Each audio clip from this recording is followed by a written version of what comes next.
Professor Homie here for Web Page Comp Part 7. This should be the last one. We're going to do the little navigation area over here. I'll zoom into this just a little bit, not that much. I'll zoom in here and we're just going to make it kind of like the sample. You could do different colors or whatever, but I'm going to make round corner rectangles and put some type in there. And there's different ways to do it, but I'll show you one way. And what I'm going to do is go to my rectangle tool and choose rounded rectangle tool. And this works just like the regular rectangle tool, except they give you a radius area. And I'm not sure if 10 pixels will be fine until I actually draw one. So I'll draw one here, and that looks okay. Now for some reason it's not showing me any fill color.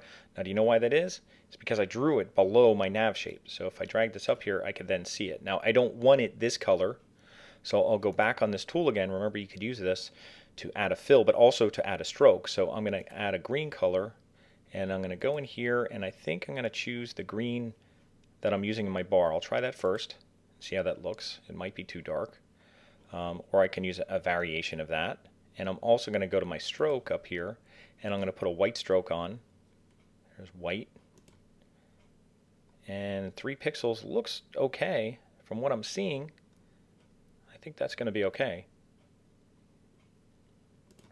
And I'll click up there, and I can widen it off just a little bit. Maybe I can make it just a little wider. And that should be it. Now when I put I could put a drop shadow on here. I'll apply this. I could put a drop shadow on here. And I'll zoom into here. Let me just take a look at it. Okay, it looks like it had a little stroke, but you're just seeing the path there. It's not actually a black stroke in there. So I'll zoom out at seeing a stroke. So what I'll do is I'm going to make, it says rounded rectangle. Okay, and I'm going to make 4 more of these because I think there was like 5 altogether. Let me see here. Yeah, there's 5 altogether. So I'm going to make 4 more. So I'm just going to drag copy. And there's 3, 4, 5. Make sure I didn't make too many. Okay. And then the first one, and you want to think about alignment, so I'll start it right so it lines up with the top. And now you don't know where this text will end up, so it doesn't matter. But then I'll hold all 5 of them. I'll shift click. And I'll use, I guess I could align them, but I think they're aligned already. And then I'll distribute them. So now they're all lined up nice. Now I could change my fill color. Now it would have been nice to do it beforehand, but I'm not crazy about it. They may be a little dark as far as the fill color. Let's see if I could do them all at once. I don't know if I can, but maybe I'll see if I could. It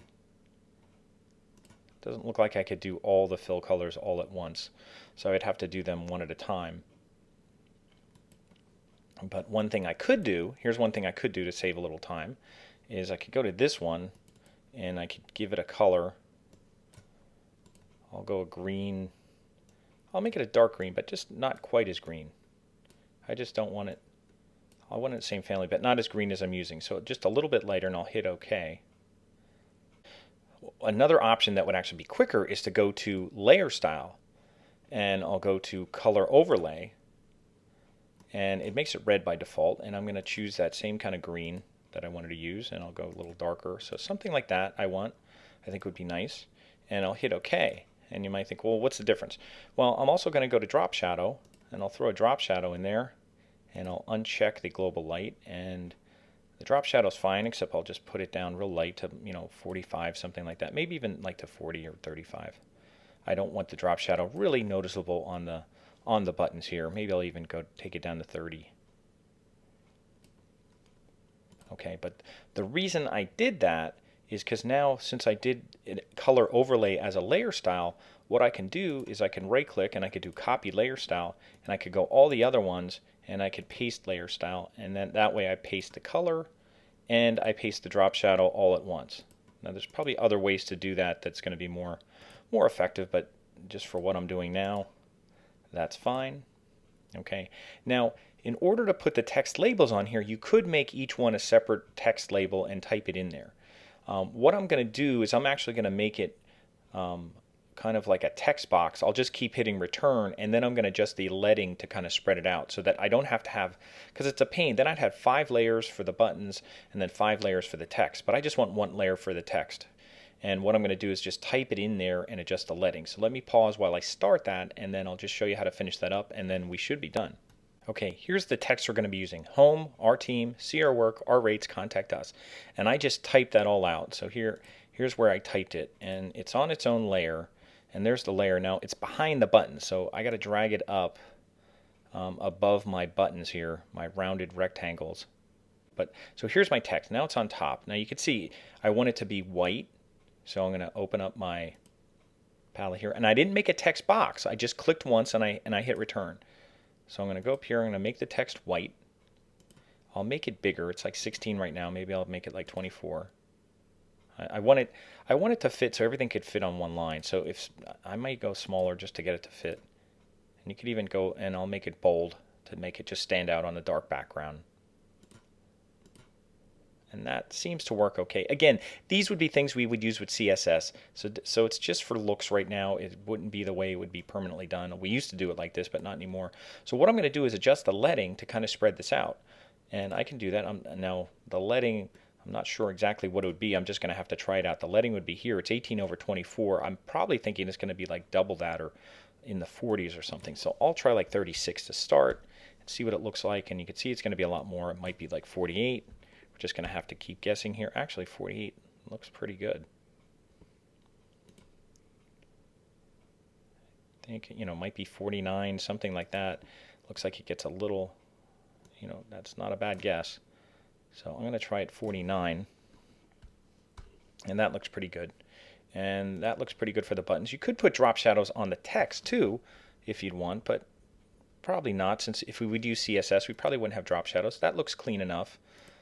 You could make this text, maybe a little smaller, or, you could try to condense it a little bit, or you can make the buttons a little wider, whatever you want to do. But otherwise, I think that's it. So I just used regular text, hit returns, adjusted the leading to spread it out so it's all one layer. So I would want to highlight, I'm going to highlight all these layers. I got a rounded rectangle here. I don't know where it came from. I'm going to delete it down here. I guess I had one over top of the other. And then I'm going to highlight the text, which is, it's all on one layer, and then the rounded rectangle, all my different rounded rectangles. You can reorder them in the way they show up. And then even nav shape, because that's part of that. So I'm going to go up here to this little options and layers. I'm going to go new group from layers, and I'll call it nav. And everything's in there. Now I think I had an extra text layer. Sometimes when you click and then you click off it, it makes a little like mark there like you do in Illustrator. So I'll delete. I have an extra one there. So I think everything's in there that I need. So I'm going to close it up just to see. And look how nice my layer palette looks. I have footer down at the bottom. I have my aside at the right. I have my main. Let me close this up. I have my nav, or my buttons, my background color. I have my address, and I have my header. I'm just going to go onto my logo here and just add an outer glow. So I'll go to layer style, outer glow, and I'll make it white. It usually comes up yellow by default. Now there's my outer glow, and I'm going to increase the size of it. I don't want it really noticeable. Sometimes you use spread to make the outer glow a little more substantial, because it might be a little too feathery. So that's why you might use that. I don't need much there for outer glow, and I'm even going to take it down a little bit. I just want it to stand out a little bit since I have a black border there. I could put a drop shadow on here. Go to layer style, drop shadow, just to make it stand out from the background in case there's any light areas. I don't know if there is, and I can increase spread a little bit. And that's all I need to do there. Not too much. It looks pretty good. And that's pretty much my comp. Now, I didn't save it. I should have saved right in the beginning. So I'm going to do a save as, and I'm going to change last name with my last name and just call it Homa R, and save it into that same web page folder. Even though there's the last name one there, I'll save it in there. P1 web page _ Homa R, or whatever your last name first initial is, and save it. And I'll hit OK. Options, and then if you wanted to make a flat version, you could also do a save for web and save this as a JPEG. But for right now, I'm going to want to look at your Photoshop version so I could see that you did all your, part of this is making sure you did all your layer folders, you used layer masks, all that. It's not just what the finished product looks like. I want to make sure that you used a lot of these techniques along the way. I should be able to open up your folder, make sure that everything's in order here, header, address, nav, Everything's inside the right folders. Everything has layer styles. You named things correctly. Everything's named. There's layer masks, all that kind of thing. I want to see this. And now I could go here. I could go to View, turn off guides, and see what it looks like, and it doesn't look bad compared to, here's the one I did last time. Here's this one. That looks pretty good. It's a nice looking layout. Goes nicely with the logo. I could adjust the colors a little bit if I want, but for now, that's a good start.